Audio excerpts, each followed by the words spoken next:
Well guys, here we are, 2019 Honda Civic Type R. I've dreamed about driving this car. I have thought about whipping out my pocketbook and writing a check for one. I've only really driven one on track a couple years ago at Audubon Country Club, and I was blown away at how fast and powerful and fun to drive this is as a front-wheel drive platform. This is one of the best front-wheel drive cars I've ever driven, and now I've got a week with this thing on the street. So this loan has been a long time coming. Really been looking forward to this. Let's give you guys some of my first impressions on what this thing is like. So I've sat in a bunch of these, but I haven't really driven a whole lot of them. Of course, the big news, new for 2019, this gets a volume knob. Yay. And actually a much needed upgrade, and this upgraded infotainment is really nice too. Ergonomics are perfect. You have buttons for climate control, you have quick access buttons for everything else. Apple CarPlay works really well. It's a good size screen that falls to hand very easily. The sound system sounds fantastic. We're going to do a little bit of a sound test later on in this video. All good here. I love the changes that they made. We are also painted today in Sonic Gray Pearl, which is the new color for 2019. We'll take a look at that in a little bit here once we step outside the car.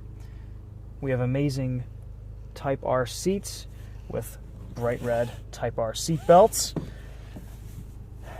Some really neat leather stitching, a bright red Honda logo on the steering wheel, and that carries over on the key, which I think is just a cool little piece.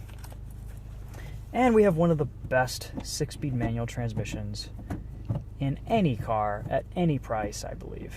I think this is right up there with the Miata's 6-speed as one of my favorite gearboxes. It's phenomenal.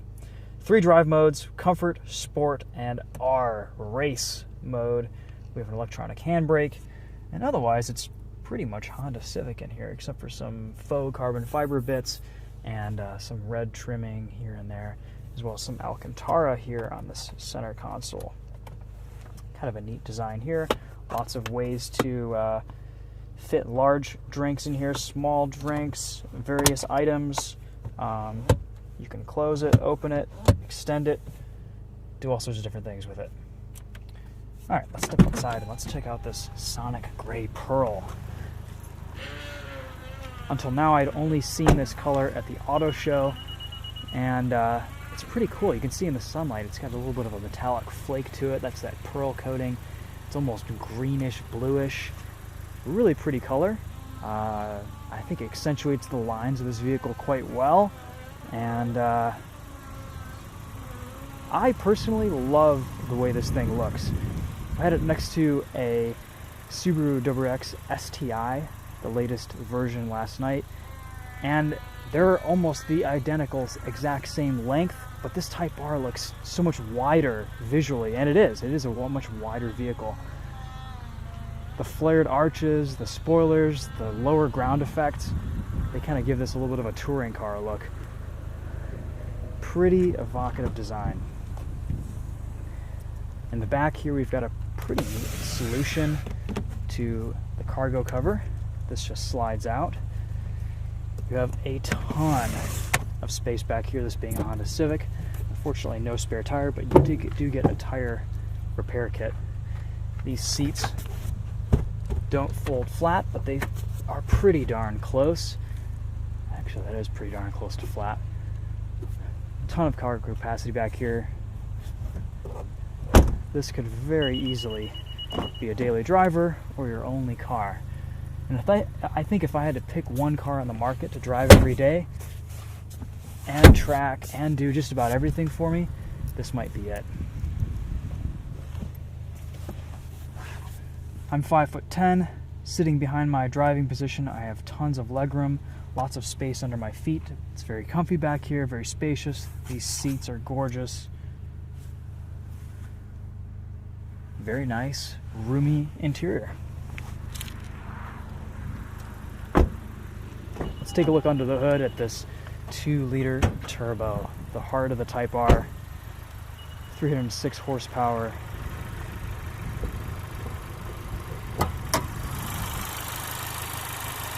Amazing engine.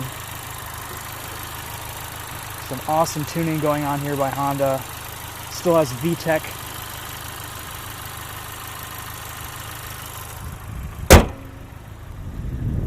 Massive 20-inch wheels, big Brembo brakes. Only thing I don't like about this car initially are the big wheels.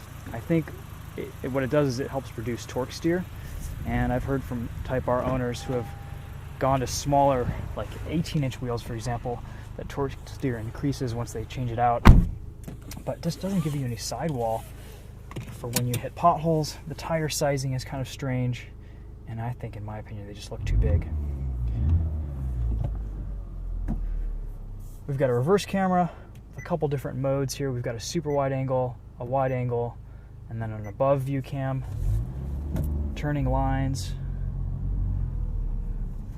Turning radius on this is decent.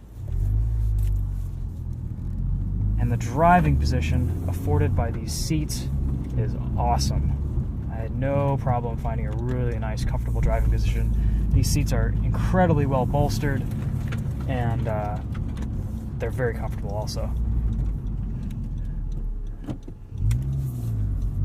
The brake pedal is tight. It has a really nice, firm feel to it. Decent amount of bite. Yeah, it's pretty amazing. This thing has incredible brakes.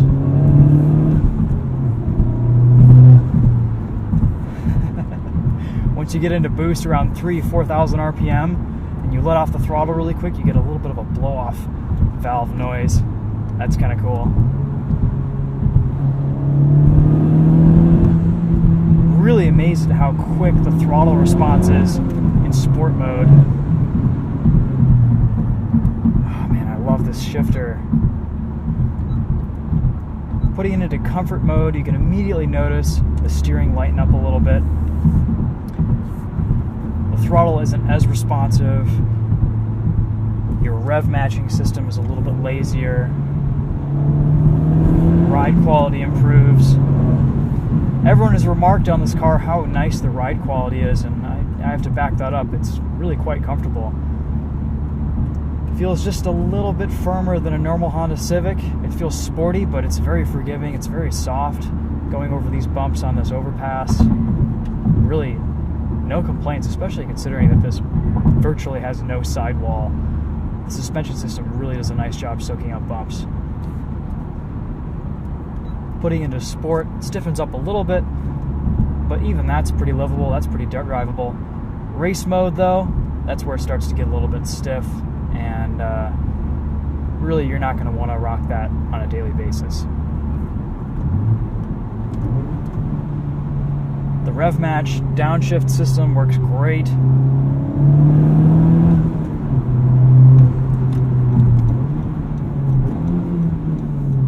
Every now and then it won't give me a rev match. That's okay. God, this thing just rockets out of corners. It's insane the speeds this thing does. I've been leaving traction control on, and it seems to be a pretty good system figuring out when and where to give you grip with this front limited slip differential. You can turn everything off with the press of a button. It's just a quick press, not a hold, which is nice.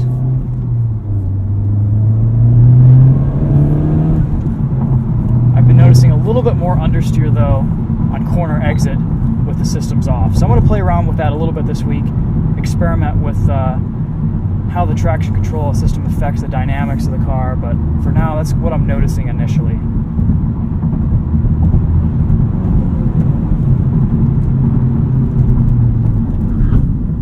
Let's do a little 0 to 60 here.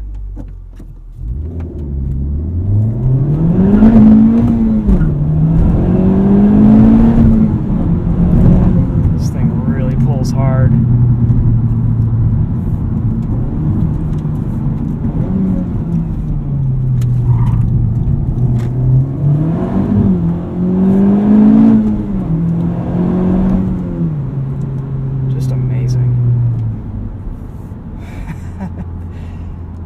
This feels like one of the faster road cars I've driven on a back road in real world conditions.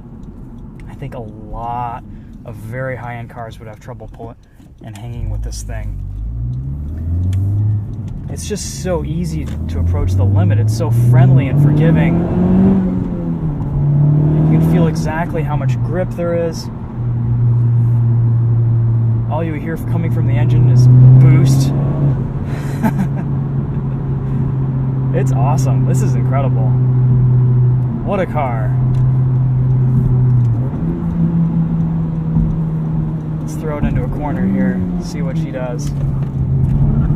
So neutral on turn in. There's a great amount of rotation around corners in this. Jesus.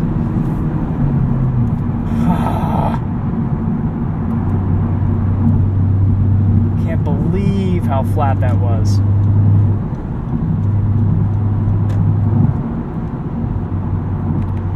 Let's try cruise control here. 1 to engage. We'll set it. 72. I'm not seeing a mile per hour display on the cruise control besides what the speedometer is showing me. Again, no fanciness there. Pretty basic.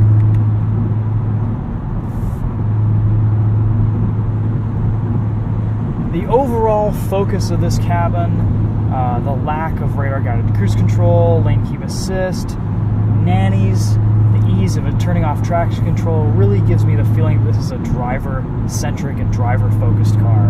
And I love that. It's a really, really nice direction to take this Type R, especially in these modern days of so much background noise and distractions while you're driving from the electronic systems. You get into the higher RPMs, it gets a little loud, a little buzzy.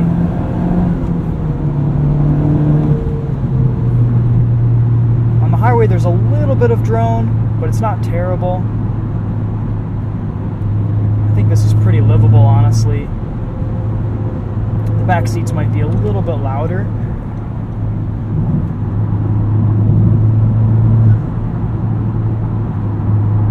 Doesn't make the best noise in the world, but I think for what it is, it sounds just fine. Doesn't detract from the driving experience, I'll say that much. So keeping it in sport mode, let's see if we can get a little bit of rotation here around this entrance ramp. See what happens. If we throw some G's at this, actually what the heck, we'll put it into race mode.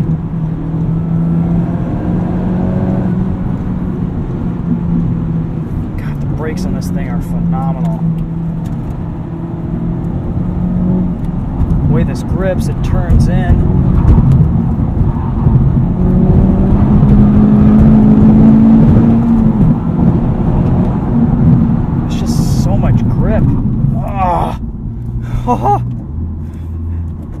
Brakes make me lightheaded. Nice little rev limiter there.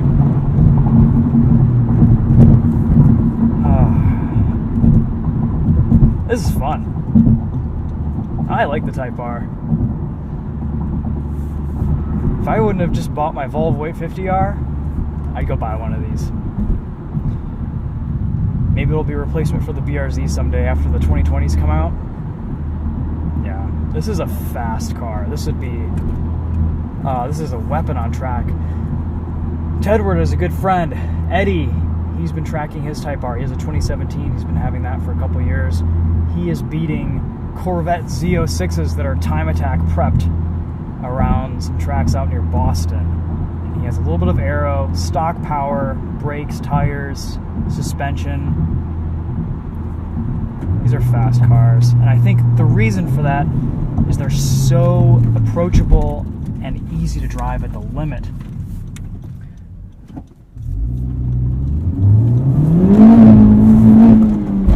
From a dig, there's just so much grip. It almost feels all-wheel drive. In this case, I don't think front-wheel drive is a hindrance to this car. I think it's an advantage. It's able to put more power down. You can really, really ring it to the limit. The differential works so well that it's neutral. It pulls out of corners incredibly hard. The power to weight ratio on this car is awesome. It's only 3,100 pounds. Yeah. Let's see if we can turn rev matching off. I want to see what this thing is like to drive normally. Even under power, there's so much grip.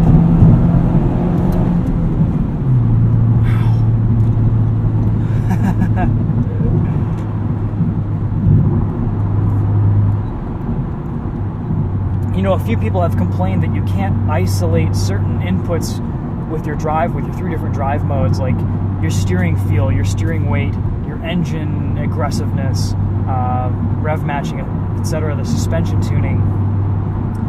I don't know, I think these 3 drive modes are set up pretty well for their intended purposes.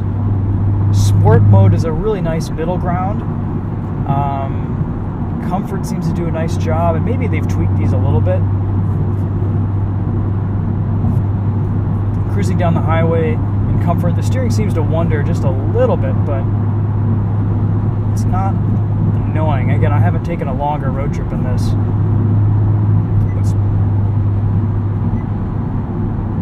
It doesn't look like you can change your rev matching system on the fly. I wish there was a button for that. Give me a button for that right here. That's it. Just give me a button and don't have to send me into the menus, because that is something that I would want to be turning on and off quite often. All right, while we're here, let's do a little bit of a sound test. The system is nice and responsive.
Sound system. Speaker sounds nice and premium, really clear, great bass, great trebles. No complaints about the audio quality in this car. That is one thing I was kind of worried about. One day I went to a dealer and just listened to the sound system with my playlist, and it sounds great. I'm very, very happy with this. This feels like a $36,000 car audio system. Maybe even a little bit better.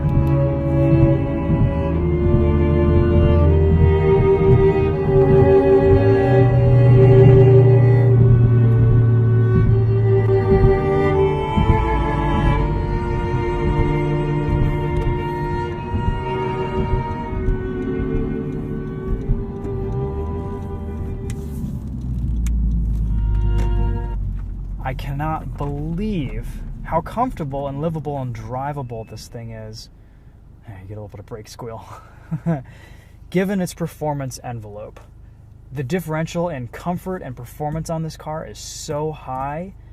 This may be one of the highest performance cars that I've ever driven that can feel so raw, so dynamic, so exciting to drive at the limit, but also be livable and usable on a daily basis. Again, gets a little rattly, a little buzzy at high RPMs, but when you're just cruising, driving around normally, you don't notice it. And when you're flogging this thing, you're going fast, so you're paying attention. I really like this Type R. This is bad. This is bad for me. Bad for my checkbook.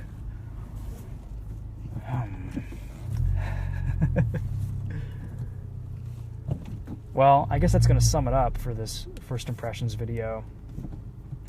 I will keep you guys updated throughout the week as to how my driving / week-long ownership experience is going. But for now, quite impressed. A couple little complaints, a couple things that I am hoping that they address with the updated refresh Type R.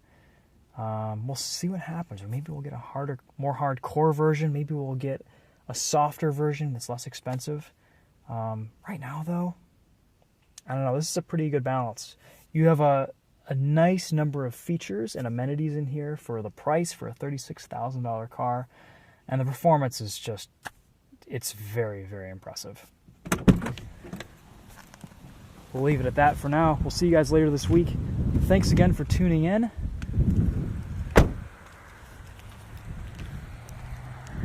I could definitely get used to driving one of these on a daily basis. One thing though, you do have to budget for a different set of wheels and tires, either for winter or for track duty, for daily drivability.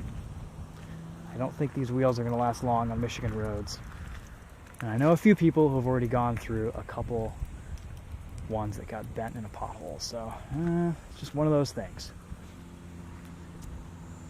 God, it looks good though, in a crazy maniacal way. Alright, that's it for now. I'll let you guys go. Take it easy.